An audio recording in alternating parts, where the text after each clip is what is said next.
الحمد لله رب العالمين والصلاة والسلام على أشرف الأنبياء وسيد المرسلين سيدنا ومولانا وحبيبنا وشفيعنا محمد وعلى آله وأصحابه أجمعين.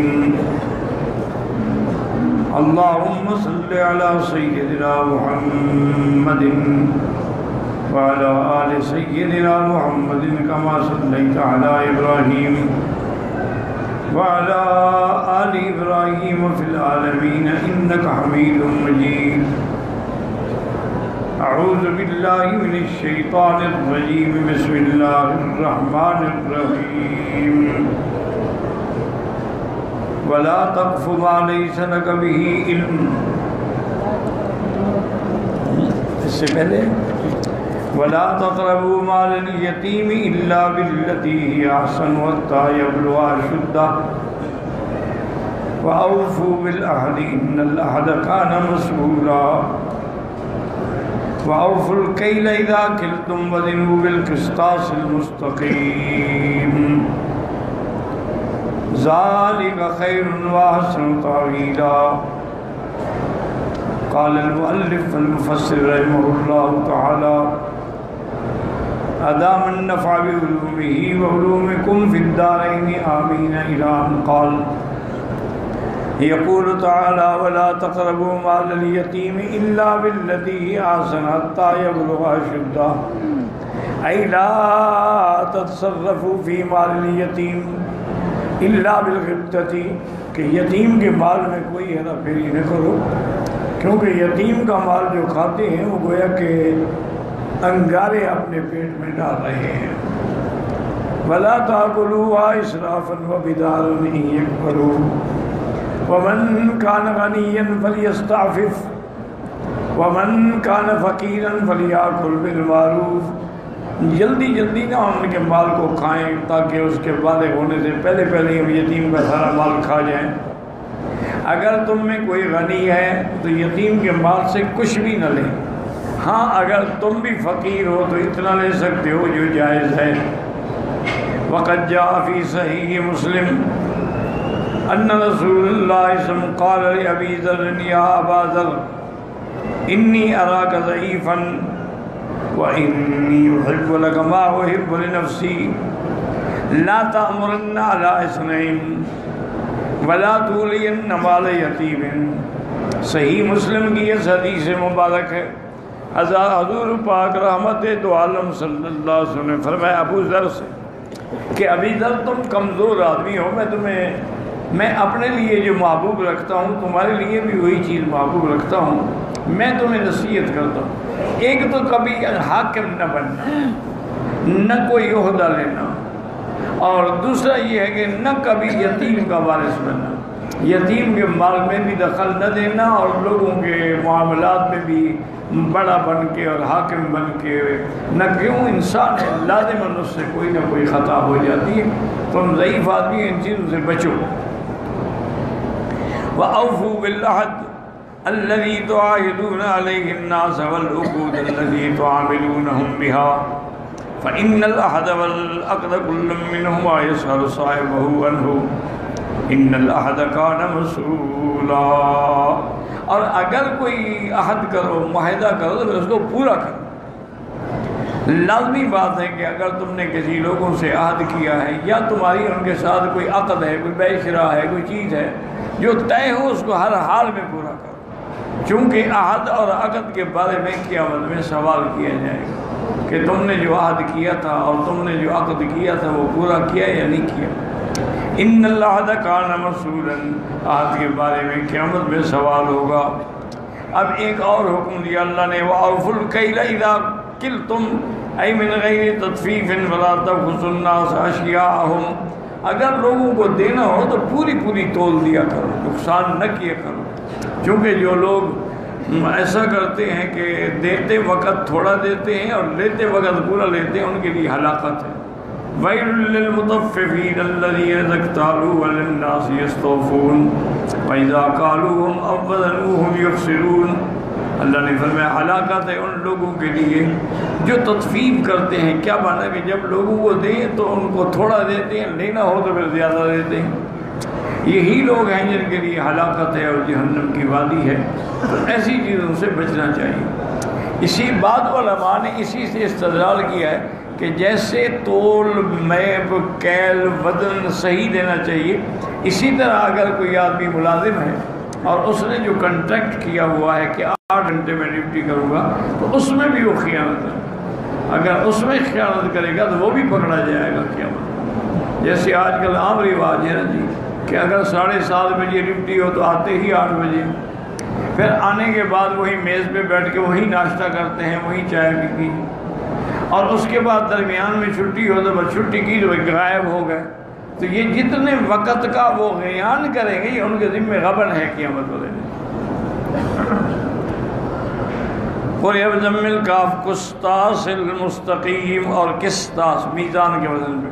قال وجاد هو العدل، قسطاس کا معنی یہ ہے کہ عدل، انصاف کریں۔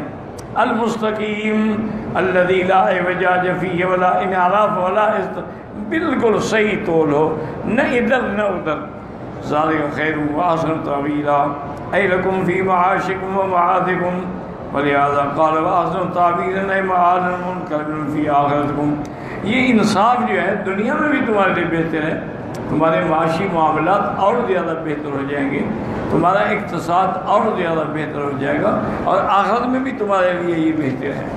قال سعید قطع ذالک خیر واحسن تعویلا، اے خیر ثوابا، اس کا بہتر اجر ملے گا، واحسن عاقبۃ، بہتر انجام ہوگا۔ ابن عباس نے کہا یقول یا معاشر الموالی انکم ولیتم امرین بہما ہلک الناس قبلکم۔ حضرت ابن عباس خطاب کرتے تھے کہ اے موالی، چونکہ موالی لوگ جو تھے نا وہ بھی ماشاءاللہ اسلام میں آ کے ان کو بھی عزت ملی اور وہ بھی بڑے اقتدار پہ آئے۔ آپ نے فرمایا تم سے پہلے جو لوگ تھے ان 2 وجوہات سے ہلاک ہو گئے، حاضر المکیال و حاضر المیزان، یہ کیل اور یہ میزان، اسی میں وہ کھوٹ کرتے تھے تو برباد ہو گئے۔ قالت کرنا ان نبی اللہ علیہ الصلوۃ والسلام قال یقول لا یقدر الرجل على حرام سمیرہ لیس به الا مخافۃ اللہ الا ابدلہ اللہ به فی عاجل الدنیا قبل الآخرۃ ما هو خیر له من ذلک۔ میرے آقا نے ارشاد فرمایا کہ کوئی آدمی ہے اس کو حرام کرنے پر طاقت بھی ہے، فرصت بھی ہے، لیکن اللہ کے ڈر سے چھوڑ دیتا ہے تو اللہ تبارک و تعالیٰ اس کو دنیا میں بھی اچھا اجر دیں گے اور آخرت میں بھی اللہ تعالیٰ اچھا اجر عطا فرمائیں گے کہ اس نے اللہ کے خوف سے گناہ چھوڑ دیا۔ اور فرمایا وَلَا تَقْفُ مَا لَيْسَ لَكَ بِهِ عِلْمٌ إِنَّ السَّمْعَ وَالْبَصَرَ وَالْفُؤَادَ كُلُّ أُولَٰئِكَ كَانَ عَنْهُ مسؤولا۔ قال علی بن ابی طلحہ الباغی یقول لا تقل، ایسی بات نہ کرو یہ جھوٹی ہو، غیبت نہ کرو۔ لا ترمی احد بما لیس لک بہ علم، کسی کے بارے میں ایسی بات کرو جس کا تمہیں علم ہی نہیں، ایسے کہتے رہو، یہ بالکل گناہ ہے۔ وقال محمد بن الحنفیہ شہادت رسول، جھوٹی گواہی دینا۔ وقال کہتا لا تقل رأیت ولم ترى، یہ بھی نہ کہا کہ اچھا جی میں نے یہ بات دیکھی حالانکہ آپ نے نہیں دیکھی ہوتی، سمیت ولم تسمع، حالانکہ میں نے سنی حالانکہ تم نے نہیں سنا ہوتا۔ وعلمت ما لم تعلم فإن اللہ تعالیٰ سائلک عن ذلک کلہ، ہر چیز کا قیامت میں سوال ہوگا۔ ومضمون ما ذکروا ان اللہ تعالیٰ نہا عن القول بلا علم بل بالظن الذی هو التوہم والخیال، بغیر علم کے کوئی بات نہ کریں، بلکہ ایک صحیح حدیث مبارک ہے کہ میرے آقا نے سرکار دو عالم نے فرمایا کہ مسلمان کی نشانی یہ ہے کہ من سلم المسلمون عن لسانہ و یدہ، کہ جس سے مسلمان اس کی زبان اور ہاتھ سے محفوظ رہے۔ یہ نشانی ہے مسلمان کہ لوگ اس کی زبان سے بھی اور ہاتھ سے بھی۔ اصل میں دیکھیں کہ میرے آقا نے یہاں 2 چیزوں کا ذکر کیا ہے کہ زبان سے اور ہاتھ سے۔ اس کی وجہ کیا ہے؟ وجہ یہ ہے کہ اکثر معاملات جو ہیں انہی چیزوں سے ہوتے ہیں، پکڑنا، دینا، چھیننا، چھوڑنا، یہ سب ہاتھ سے ہوتا ہے۔ تو جب آدمی ہاتھ سے کوئی عمل کر رہا ہوتا ہے تو زبان بھی ساتھ میں بات کر رہی ہوتی ہے۔ اس لیے اللہ نے فرمایا جو ان چیزوں کو محفوظ کر رہے گا تو وہی صحیح مسلمان ہے۔ اور اب علماء نے یہ بھی لکھا ہے کہ جیسے روح المعانی میں لکھا ہے انہوں نے کہ اللہ کے نبی نے یہاں فرمایا لسان ہی و یدی، زبان پہلے اور ہاتھ بعد میں، اس کی کیا وجہ ہے؟ تو اس کی وجہ علماء نے فرمایا کہ زبان کا جو تیر ہے نا وہ زخم مندمل ہی نہیں ہوتا، ہاتھ کا لگا ہوا زخم تو ٹھیک ہو جاتا ہے. جیسے کہ متنبی شاعر نے کہا تھا جراحات السنان لا تیام ولا یلتام ما جرح اللسان، تیروں کے زخم تو چھوٹ جاتے ہیں لیکن زبان کے زخم نہیں چھوٹتے. اس لیے آپ نے زبان کو مقدم کیا ہاتھ پر کہ اپنی زبان سے اور اپنے ہاتھ سے لوگوں کو محفوظ رکھیں. اور بعض علماء نے فرمایا کہ اس کی وجہ یہ ہے کہ ہاتھ سے تو چلو مشکل ہے، زبان سے بات کرنا جو بڑی آسان ہوتی ہے، اس لیے آدمی زیادہ جھوٹی باتیں کر لیتا ہے. تو یہ بہت بڑا گناہ ہے. اللہ تبارک و تعالیٰ ہر مسلمان کو اس سے محفوظ رکھے. اگر آپ ایک بات نہیں جانتے ہیں، کیوں کہتے ہیں کہ میں جانتا ہوں؟ اور اسی طرح ایک آدمی میں اگر گناہ بھی ہے تو اس کے بارے میں تم برائی نہ کرو، کیونکہ یہی غیبت ہے. تو اللہ تبارک و تعالیٰ نے منع کر دیا ہے اور قیامت میں ہر بات کا سوال ہوگا. اجتنبوا کثیرا من الظن ان بعض الظن اسم، میرا گمان ہے، میرا خیال سے بچو. ایاکم والظن فإن الظن اکذب الحدیث، حضرت نے فرمایا گمان سے بچو. سب سے جھوٹی بات یہی ہے کہ میرا گمان ہے جی، میرا خیال ہے جی. وفی سنن ابی داؤد بئس مطیۃ الرجل الزاعم، انہوں نے فرمایا یہ سب سے بھڑی سواری ہے کہ آدمی کہ ہاں جی میرے خیال میں ایسا ہے. وفی الحدیث الآخر ان افضل فرائض الرجل عینیہ ما لم تریا، سب سے بڑا جھوٹ ہے کہ دیکھا نہیں کیا میں نے دیکھا ہے. وفی الصحیح تعلم علما کل فی یوم القیامت ان یعقد بین الشہیرتین وليس بفاعل. اور اسی طرح کوئی آدمی کہتے میں نے خواب دیکھا ہے کہ دیکھا نہیں ہوتا ہے، تو قیامت میں اللہ اس کو سزا دیں گے کہ یہ 2 جو کے دانے ان کو جوڑو، وہ نہیں جا سکتے، مانا کہ جہنم کی سزا ہو. وَقَوْلُهُ كُلٌّ أُولَٰئِكَ أَيْ هَذِهِ الصِّفَاتُ مِنَ السَّمْعِ وَالْبَصَرِ وَالْفُؤَادِ كَانَ عَنْهُ مَسْئُولًا. یہ کان ہے دیکھنے کی ہے، دل سب کا سوال ہوگا قیامت میں. ایسے یسأل عبد یوم القیامت وتسأل عنہ عما عمل فیہا، کہ کیا کام کیا اس نے دنیا میں. ویسے استعمال رائے کو کما قال الشاعر ذنب المنازل بعد منزلۃ اللوى فليس بعد اولئک الایام. تو یہ بہت بڑی لوگ معمولی بات سمجھتے ہیں لیکن یہ بہت بڑا گناہ ہے. اب اور اللہ نے حکم دیا ولا تمشي في الارض مرحا انك لن تخرق الارض ولن تبلغ الجبال طولا كل ذلك كان سيئه عند ربك مكروها. يقول تعالى ناهيا عن العبادة والتجبر والتبختر بالمشي. ولا تمشي في الارض مرحا متبخترا متمايلا مشي الجبارين انك لن تخرق الارض لن تقطع الارض مشيك. اللہ نے فرمایا کہ زمین میں اکڑ کے نہ چلا کرو. جیسے آج کل یہ بڑی مصیبت ہے کہ جتنے بڑے آدمی ہوتے ہیں نا جی، اور بڑے بڑے سردار اور خان اور چودھری ایسے اکڑ کے چلتے ہیں، ان کی گردن میں جیسے کسی نے سریا فٹ کر دیا، وہ ہلتی ہی نہیں ہے. اور ہمارے یہاں بات تو ذمہ داروں میں ایک اور بھی عذاب ہے کہ آپ گھوڑی پہ سوار ہوتے ہیں اور ملازم بیچارے ساتھ بھاگتے ہیں پیدل، یہ اور تکبر. اور ایک اور بات ہوتی ہے کہ اگر سردار بیٹھا ہے کرسی پہ تو غریب بیچارہ نہیں بیٹھے، وہ نیچے زمین پہ بیٹھے یا کھڑا ہے. یہ بہت بڑا عذاب ہے اور بہت بڑا گناہ ہے. اور یہ فرعونہ کی عادت ہے، فرعون کی، قارون کی اور نمرود کی. یہ مسلمان کی تو عادت. لیکن میرے آقا حضور مٹی پہ بیٹھ جاتے تھے. اتنی بڑی تواضع تھی میرے آقا میں کہ کسی سے بات فرما رہے وہیں بیٹھ گئے. نیچے مٹی ہے، نہ کوئی بیٹھنے کی جگہ ہے، نہ کمبل ہے، نہ فرش ہے. تو اس لیے فرمایا کہ زمین میں اکڑ کے نہ چلا. جو زمین میں اکڑ کے جو چلتے ہو، اللہ نے بولا اچھا یہ بتاؤ کیا تم زمین کو پھاڑ ڈالو گے یا تم پہاڑوں کی بلندی کو پہنچ جائے؟ پھر اکڑنے کا کیا مانا؟ تو جب تم کچھ نہیں ہو، جیسے کہ حضرت علی فرماتے تھے مجھے افسوس ہے ان لوگوں پر جو ذرا دولت ملنے سے، اقتدار ملنے سے اکڑ جاتے ہیں. فرمایا کہ جن کی یہ سوچتے نہیں ہے کہ اولہ قدرۃ و آخرہ جیفۃ، جس کی ابتدا کیا ہے گندا منی کا پانی جس سے پیدا ہوئے، اور مرنے کے بعد بدبودار ایک جثہ ہے کہ 2 دن بھی کوئی گھر میں نہیں رکھنے دیتا، جی بدبو ہو جائے گی، گرمی کے دن جلد دفن کرو۔ تو جس کا یہ حال ہو تو پھر اکڑتا کس بات میں ہے؟ اس لیے حضرت علی رضی اللہ تعالیٰ عنہ ہمیشہ اس بات کی تردید فرماتے تھے، اور اسی طرح حضرت علی رضی اللہ تعالیٰ عنہ فرماتے تھے کہ جو آدمی پیشاب کی جگہ سے 2 دفعہ نکلا ہے وہ کس بات کا تکبر کرتا ہے؟ جب نطفہ ٹھہرا تو انسان کا نطفہ جو ہے پیشاب کی جگہ سے پیشاب کی جگہ میں گیا، اور جب بچہ پیدا ہوگا تو پیشاب کی جگہ سے پیدا ہوگا، پھر اکڑنا کس بات کا؟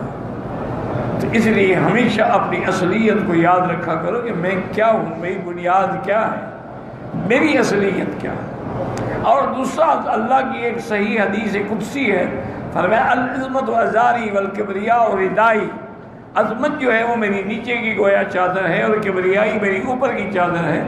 من نازعنی قسمتہ، جو تکبر کرے گا میں اس کے تکبر کو مٹا ڈالوں گا اور توڑ ڈالوں گا۔ اللہ تبارک و تعالیٰ سے تواضع اختیار کرے، نیاز مندی اختیار کرے۔ من تواضع للہ رفعہ اللہ، اللہ اس کو اونچا کر دیتے۔ انک لن تخرق الارض لن تقطع الارض بمشيك وبرجلك واستجد وقاتم الاعماق خافيا مخترقا فلن تبلغ الجبال طولا اي بتمائلك وفخرك واعجابك بنفسك، تم جو گردنیں اونچی کرتے چلتے ہو کیا پہاڑ کو پہنچ جاؤ گے؟ بل قد یجادی فذلك بنقیض قصده، بلکہ اللہ اس کو دنیا میں ذلیل کر دیتے ہیں۔ کما ثبت في الصحيح بينما يمشي في من كان قبلكم وعليه بردان يتبختر فيهما يسخط به الارض فيتجلجل فيها الى يوم القيامة۔ صحیح حدیث میں حضور نے فرمایا کہ تم سے پہلے ایک آدمی گزرا ہے جو بڑے تکبر سے زمین پہ چل رہا تھا، اللہ نے حکم دیا زمین کو اس کو پکڑ دو، زمین نگل لیا اس کو، اور قیامت تک وہ زمین میں دھنستا چلا جائے گا۔ وَكَذَلِكَ أَخْبَرَ اللَّهُ أَنْ قَارُونَ خَرَجَ عَلَىٰ قَوْمِهِ فِي زِينَتِهِ، ایک دن قارون جو ہے نا جی وہ بھی بڑے تکبر کے ساتھ مال دولت خدم حشم نکلا، لوگوں نے سمجھایا بھی لیکن نہ سمجھا۔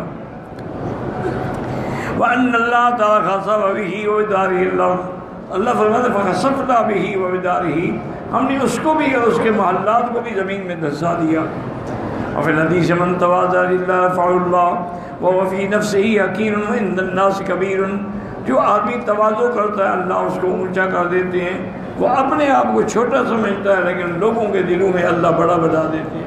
ومن استكبر الله في نفسه كبير وعند الناس حقير، اور جو تکبر کرتے ہیں اللہ ان کو ہلاک کر دیتے ہیں، وہ سمجھتا ہے کہ میں لوگوں کے نظروں میں بڑا ہوں، حالانکہ وہ لوگوں کے نظروں میں حقیر ہوتا ہے۔